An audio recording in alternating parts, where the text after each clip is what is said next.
Snowdonia, or Eryri to give it its proper name, is the mountain escape for many a tourist.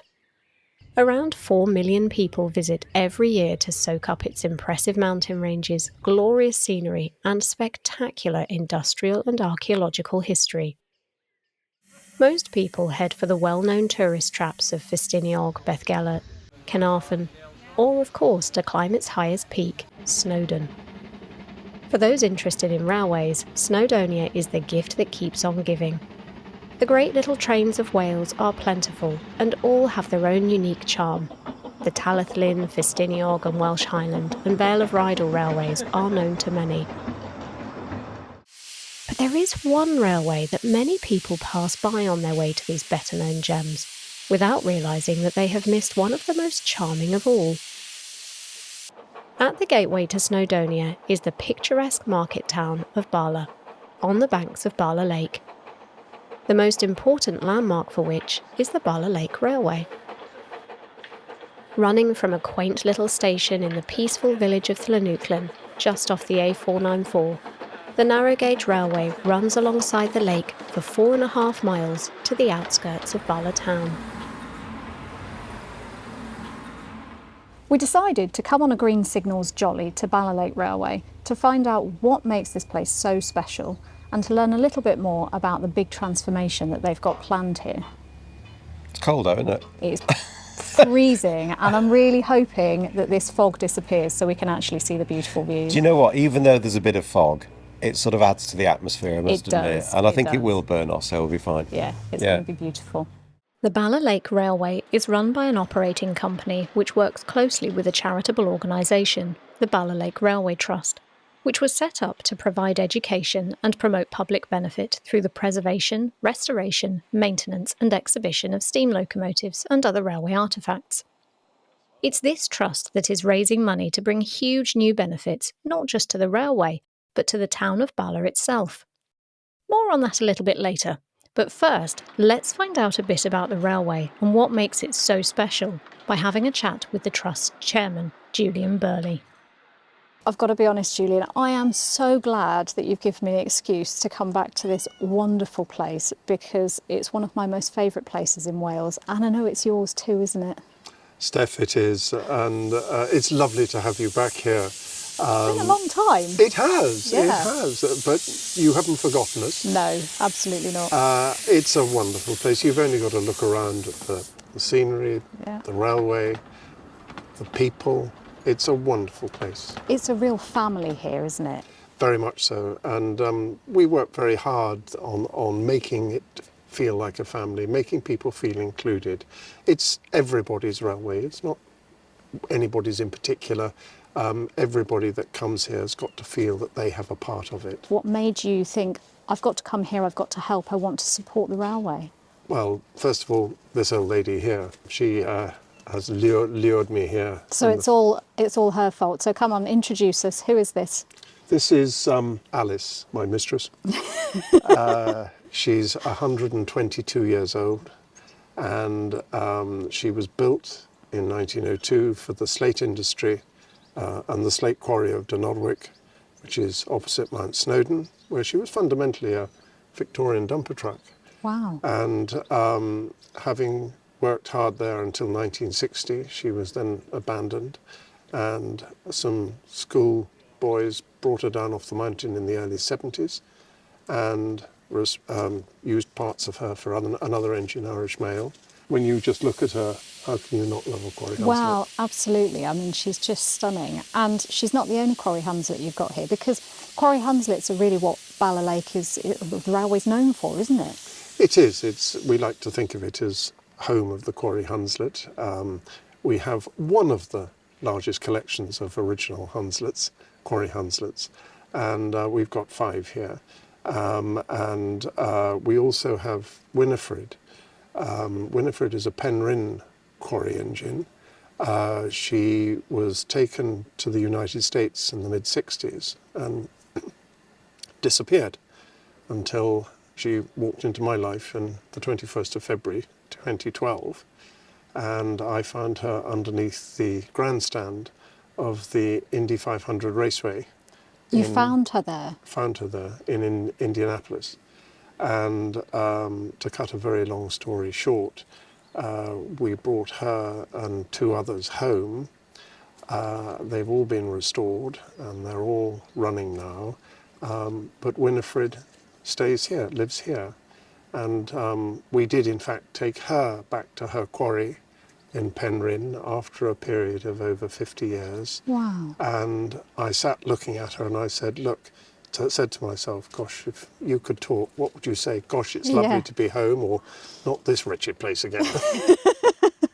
The stories she could tell if she could talk. Absolutely. So can we go and have a look at some of the others then? Of course we can. Winifred is under overhaul at the moment, but we've got Holy War, Maid Marian and George B, and they're all down in the shed. Come and have a look. Let's go and have a look. Brilliant. So we're now in the workshop, and this is the domain of is it your chief engineer? Is that what it's called? That's right. This is the domain of Rob Horton, our chief engineer, who is the closest thing to a genius, the closest person to a genius I've ever come across. He looks after all the locomotives here, all the infrastructure, and there is absolutely nothing that he can't do. He's an amazing chap. And so, what are we looking at in here? What have you got in the workshop? This is the main workshop. This is where we maintain the running fleet. This is where we carry out the overhauls, or rather, where Rob carries out the overhauls. He approaches every job with a degree of such positiveness, and nothing defeats him. And you know, the thing with an old steam engine is you can't buy the parts off shelves. Yeah. They all have to be made, and whether it's a casting or whether it's a machining or whatever, he can do it all. So he does all that here, does he? He does all that here. Some of the specialist work, like heavy boiler work. Yes. We've got Winifred's boiler, which is out of the frames, ready for overhaul, and that will have to go away to the Festiniog Railway, where it will have to be done by specialists. Yes. Now, that's not to say that Rob can't do it. But you need the facilities. But you need the facilities for heavy plate work and pressings and one thing and another. And we use foundries as well for the heavy castings of things. But there's not much he can't do here. Wow. And so who's this behind us here? This is Holy War. Holy War is the sister locomotive to Alice. They were built in the same year of 1902. Holy War was the last locomotive to work in Llanuwchllyn Quarry. And she had a cab put on her in preservation, largely to protect the modern day crew. The original quarrymen were used to all weathers, but our volunteers, or volunteers nowadays, like a little bit of comfort. So they like Holy War because they get to be in. They love Holy War, and they love another one, Maid Marian, who also has a cabin. It's interesting. Everybody has their favourite. And each locomotive is different. To me, a steam locomotive is the closest mechanical thing to a living creature. You know, they all have their own characters, moods. You cut a locomotive, it doesn't bleed, it bleeds steam. Yes. And they're a very faithful machine and extremely hardworking. And they talk.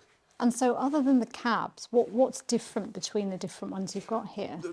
Fundamentally, Holy War, Maid Marian, Alice and George B, they're all identical. Oh, okay. They're all what they call the Alice class locomotive, and they worked in the quarry. What Winifred is slightly different. She's a bit bigger.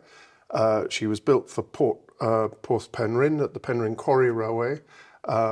She's built in 1885, whereas these ones were built at the beginning of the 20th century.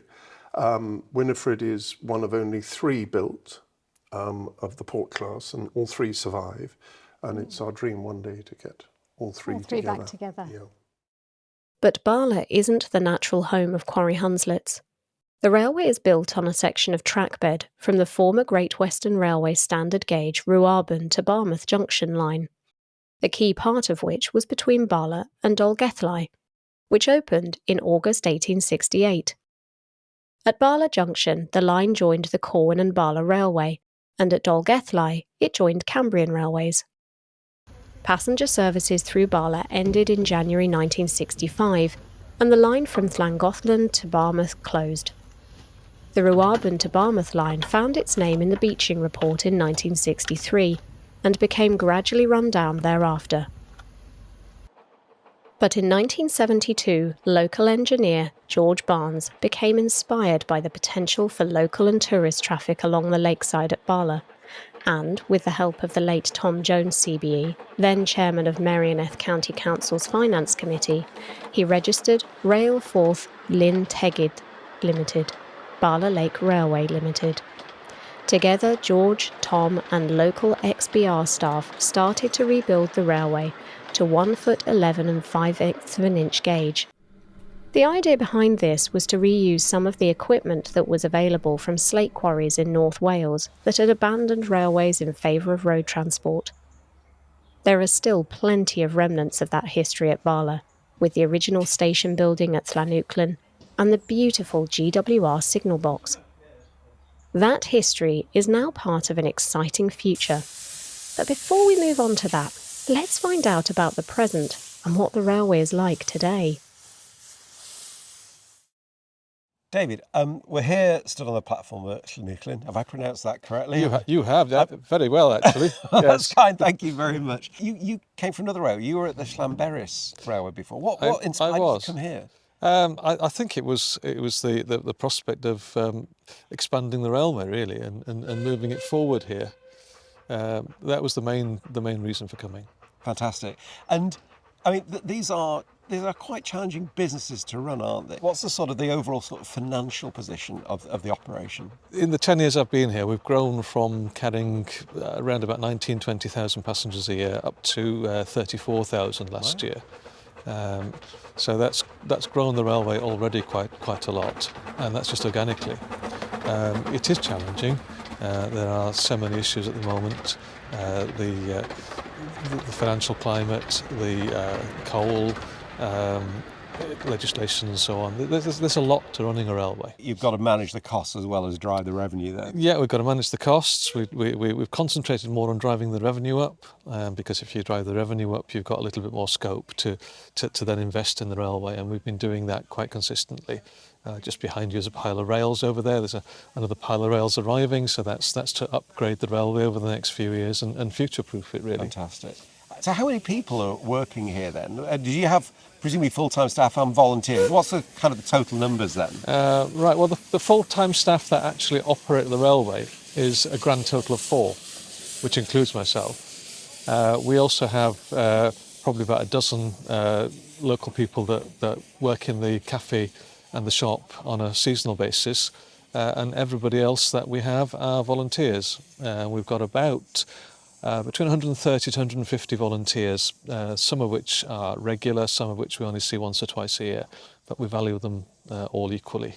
That's fantastic. You get a sense as well, being here, just spending a bit of time here, that everybody just mucks in, nobody stands on ceremony, everybody does, everybody just gets involved. Is that how it works? Yeah, I think it is. We've all got our job titles, Yeah. but that doesn't mean an awful lot. It just means that we do more of one thing than another. But when it comes down to it, we all muck in, we all get involved.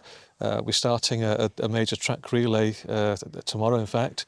And all 4 of the staff, regardless of what we normally do, will be down there moving sleepers, moving track, making sure it all happens. That's presumably a very seasonal project, is it? Yeah. The winter is spent doing maintenance work. The summer is spent running the trains. So the same staff that will be operating the trains, maintaining them in the summer, will be out on the track doing the work on the track in the winter. No such thing as a department here. I took the opportunity to pop into the Heritage Museum to chat to Julian about perhaps the most exciting initiative underway on the railway, the Red Dragon project. For the last 45 years, the Bala Lake Railway has terminated about a mile outside the town of Bala. There are no facilities, no car parking, and those visitors that wish to travel by train from that end have got quite a walk. And so what we spent the last 10.5 years doing is to work up a project whereby we can extend the railway from its present remote terminus right into the centre of town. We've bought land, we've leased land, and we've done a lot of the preparatory work. And after all this time, the pivotal thing is we now have planning permission to build this new railway, and it's a new railway, not the restoration of an old one, 1,200 yards into the town, and that will deliver and dispatch the visitors from the centre. So just give us an idea of cost then, because I suspect though 1,200 yards of new railway doesn't sound much, but you know these things are expensive and for understandable reasons. What sort of cost are we talking about, and I suppose where's the money going to come from? Yes, the cost is pretty eye-watering. It's going to be in excess of £5 million. £2.5 million of that, incidentally, is going to be the building of a new station building. And that will have a cafe, it will have offices, it'll have a tourist information centre and new public toilets in it. And that will be the centre. The rest of it is building the formation itself. We're in a very sensitive environmental location, and an awful lot of care and attention has got to be paid to how we build the railway, and that is where a lot of the cost is going to go. But no, you're right, it's not going to be cheap. But raising the money, we've been incredibly lucky. Until now, we've raised 1.6 million, and the majority of that has come from all over the world, from private donations, from as far away as Australia, South Africa, the Middle East. So such is the support for this project in the heart of Snowdonia. We've also had tremendous support from NRS, Nuclear Restoration Services, who are investing in local communities as they decommission a nuclear power station. And we are incredibly grateful to them for their support, because it must be appreciated, up until now, everything has been speculative. Because we hadn't got the planning. Now we've got the planning, we can move forward, and everything, what happens now is definite. Now, one of the lovely stories I heard about that sort of, what if I call it multi-agency working, was that I think Natural Resources Wales have just done a huge amount of work on the flood defence, and it was done with the railway in mind. Tell us a bit about that. Natural Resources Wales were carrying out a very extensive upgrade to the flood defences of the town. And when we approached them, they agreed to vary the design of those flood defences to incorporate the railway once planning permission has been granted. Now, we made a significant contribution to that of £300,000, but had we not had that cooperation and support, first of all, the cost would probably have been 3 times as much if we'd even been allowed to meddle with the flood defences of the town. So that cooperation and that support is fantastic. And as you will see later, all the civil engineering works for a third of the route are now done. But the great news is now you've got planning permission.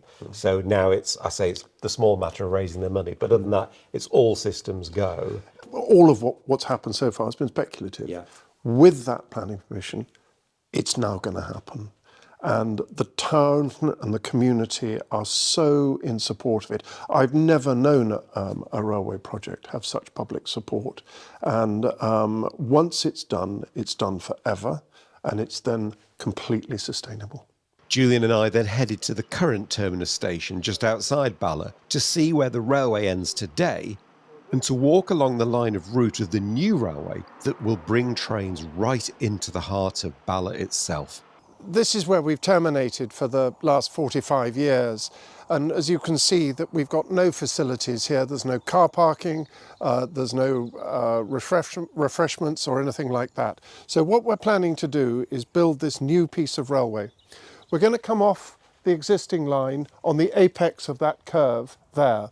We're going to come through the right-hand arch here, and the line will extend and then swing left towards the lake through there. We're going to come off the main line and turn through 90 degrees and come through where that red sign is saying Bala Lake Railway. We're going to cross the road here on a level crossing at right angles. The level of the road will be raised by 750 millimetres to bring it in line with the top of the deck of the bridge here. It will come over this bridge, which was the original pack way into the town? That's right. Until the 1950s, this was the main route into the town of Bala.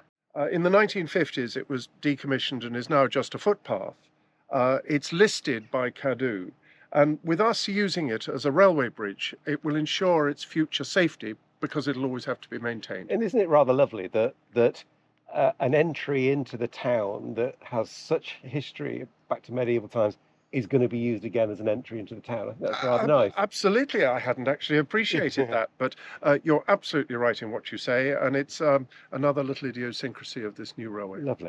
This is the new bridge that was put in the 1950s, and our intention is that we're going to move the downstream parapet out by 750 millimetres onto the cutwaters. That pavement will disappear, the carriageway will be moved over, and there will be a pedestrian walkway about where I'm walking now that will then leave space for the railway to be tight up against the lakeside parapet. This is 85% of all the engineering works, and consequently we're putting it towards the latter end of the project, so people can actually have something to see. We're now approaching the newly upgraded flood defences that Natural Resources Wales did over the last couple of years, and you will see a perfect example of how they have supported us by doing the civil engineering works for the railway itself. There's no doubt about it that once it's done, it'll be done forever. You can now see that this has all been ballasted, all the drainage is in, all the civil engineering works have been done, and it's now ready for track. This is the unique selling point of the whole project. I don't think you'll find a finer view from a heritage railway anywhere in the United Kingdom. It's a lovely reverse curve here, you'll see, in the start of the gradient, the dropping gradient. And this is where Natural Resources Wales were so fantastic. They put these cobbles in to give a definitive dividing line between the footpath and the formation. They put in the protective railings and the fences. So it really is all ready to put the track in, which is very, very exciting. And this is the start of the gradient. You can see it start to drop away from all the land that we're looking at where the railway will go. We've bought. You can now get the distinct view of it dropping, and it continues down to that far floodlight where it gets back down to ground level. So this will be a gradient of 1 in 120. We've kept it as flat as we can so that we don't put the locomotives under too much strain when they leave the station with filled cylinders. So this is where the civils for the time being end, but we bought this strip of land here, and the deal that we did with the rugby club is that they were buying a piece of land way over to our right for a new pitch, and I agreed with the club that whatever figure they were paying for that land over there, we would agree to pay for this piece here. So we went off fundraising around the UK, and the money we raised for here therefore went straight in to another town asset.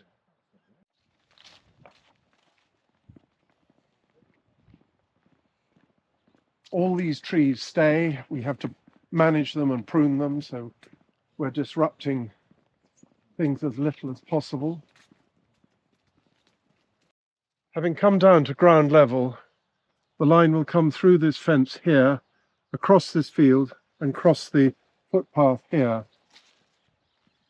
This will then start to be the throat of the station, which where the tracks will fan out, and the station building will be the other side of that hedge, and the end of the line will be just this side of what is the old cinema, that large building with the grey gable end. We own all this land from that cinema right the way to the end of the flood defences. So we have got everything in place. We have one very small piece of land still to buy, but fundamentally it's all ready to go, and all we have to do is raise the money. Okay, we're on the site of the new station. This is fantastic. It's so central. It's brilliant. We bought this some years ago. Couldn't be a better location. There's a public car park opposite us, and we're just off the high street, so you're see how convenient it is. It's We like couldn't ask for anything. 2-3 minutes, isn't it? No, Oh, less than that, 30 seconds. Perfect. Yeah. And in order to prove the point, we walk about 30 seconds and find ourselves on the busy Bala High Street. This station really is centrally located in the town. We then walk back towards the site of where the new station will be built and quickly retrace our steps toward the flood defences.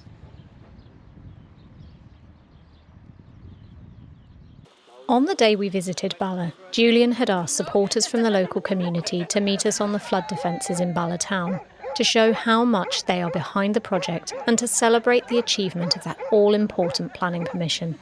And we had the opportunity while we were there to chat to some of the many people who came along. So I'm here with Dilys Evans. You're the Mayor of Bala, is that right? It is, yes. And so why have you come out here today to support the railway? What makes this project so important to you? Well, it's something that's here, and it's something that it'll bring more into the town itself. You know, we've got all this beauty and all this nice place to, and it's just somewhere that people will enjoy, and Bala people hopefully will gain out of it as well. So I'm here with Toby Watkins, and you're a trustee of the railway, is that correct? That's correct, yeah. And so why is coming out here today with the community so important for the railway? Well, there's two answers for that. I mean, firstly, the community is important because this is very much a community project. So to have so many of them here today and so many of them interacting with the project is a superb leg up for the railway, because without their support it wouldn't be so important, nor would it be so successful, bearing in mind the fundraising and what we've achieved so far. But why today? I suppose today is really the start of the actual physical rolling up our sleeves and getting the railway built. Now that we've got planning permission, we're now at the early stages, fundraising, getting the messaging out there. This needs to happen, and also the how it happens. I think you're responsible for a lot of the fundraising that's already been done for the project, aren't you? Yes, I've been working with the team for some of the fundraising, which has been vital to get us to where we are. Particularly, I say, nuclear restoration services have been of huge help to us with the planning permission that's allowed us to get to this stage. But now the real work begins when we're building the railway proper, and of course the wonderful station that's going to appear at the back of Bala High Street. Well, hopefully everything that you've done today, getting the community out here, will help you to raise the rest of the money. So good luck. Thank you very much. Why have you come out here today to support the railway? I've been living here since 2010, and I'm an artist, and I got involved when Julian first came up with the project of bringing the railway into Bala, and I love everything historic, so I immediately got involved.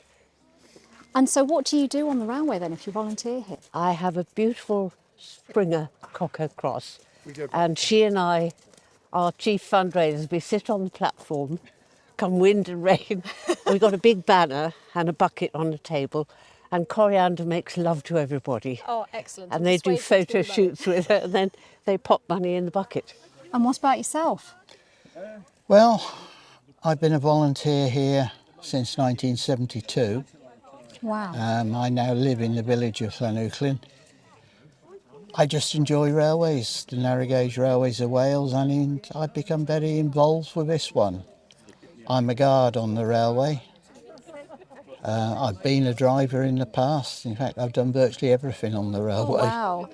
I've also been involved with setting up and the running of our Llanuwchllyn Heritage Centre at the Llanuwchllyn station, which is a museum of railways in North Wales, in particular the slate quarries.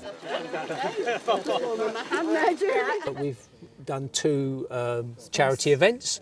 We did a 24-hour spin cycle event where we had somebody on a bike for every hour right through the night, Julian included, which was great fun. I think we raised... We even managed to persuade the mayor to take part. Oh, brilliant, well done. To start the spin cycle and to finish the spin cycle. So I think we raised £10,500 wow. on that event, and then Yeah, I just think to see the railway come into town, it can't be a bad thing, especially if you're a local business. I can't see 80 people being put into town 4 times a day can help. Can't do anything but help a local businessman. I would have thought so. Yeah. So do you get the sense that basically the whole of Bala wants this to happen? Yeah. I would think 99% of the Bala residents Yes. would welcome it into town, for sure. It's been a long time coming. Yeah, Brilliant. a long time Yeah. coming. After plenty of photos and interviews have been done, with everyone only too pleased to show and talk about their proud support for the railway, we all walked back along the flood defence wall towards the current station, and I asked Julian about timescales. It's November 24, with a good wind in your sails. When could we see trains running along this section and then all the way through to Llanuwchllyn? When people ask me that, I say as soon as I can raise the money. The easy part is actually building it. That'll only take about 6 to 8 months. So here we are in November 24. I would very much hope that we could see something within the next 18 months, 2 years. It depends how seriously the grant bodies take our case in recognising that this is going to be for the community. And heritage railways are a tried and tested form of tourist attraction and have been very successful for the last 70 years and are well known to underpin local economies.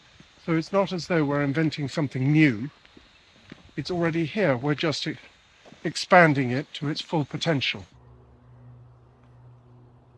Sat in the station, simmering quietly, is Alice. And a real treat is awaiting me. A footplate ride back to Llanuwchllyn.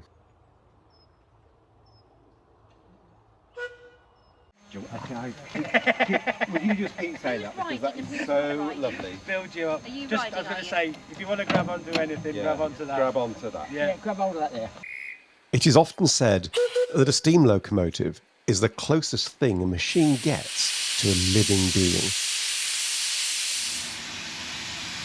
There is certainly something raw and visceral when a steam locomotive comes to life and starts to move its train, no matter how large or small the engine is. No 2 trips are the same. Steam locomotives have moods no different to humans, and so drivers and firemen establish strong bonds with their engines, getting to know each other's personalities and foibles, and ensuring that all perform at their best each time they work a train.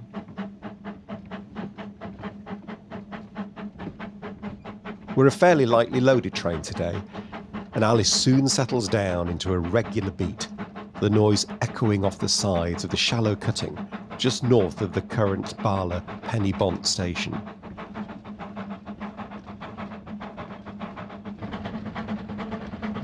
Llyn or Bala Lake is the largest natural body of water in Wales, at 1,084 acres. The lake is of glacial origin, and although once 8 miles long, what we have today is 4 miles long by a mile wide. It is crossed by the River Dee, and its waters are famously deep and clear, although it's also subject to sudden and dangerous floods.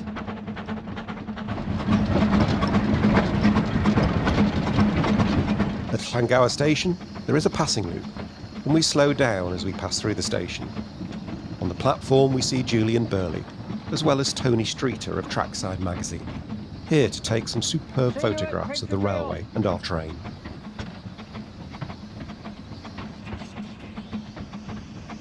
Between Llanuwchllyn and Pentrapiad, we pass Llanuwchllyn Flag Halt. This station was built as part of the original standard gauge line for the benefit of the landowner on the far side of the lake. At Pentrapiad, we pause to take some photographs and for the crew to attend to Alice and ensure everything is in perfect condition. We're now climbing up Dolfar Bank. Not only is this section arrow straight, it is also a 1 in 70 gradient, and Alice is working hard on the climb up to Llanuwchllyn.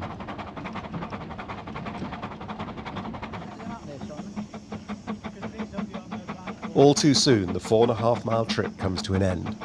We slow for the approach to Llanuwchllyn and pass a busy yard full of wagons, coaches, rail, sleepers, all manner of paraphernalia. We pass the Heritage Museum on our right, the former and magnificently restored Great Western Railway signal box, and then come to a halt in the platform at the station.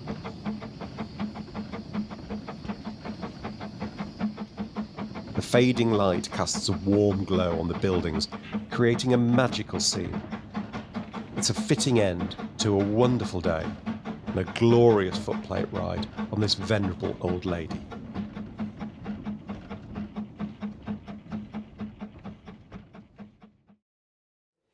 Well, we've come to the end of an absolutely amazing day.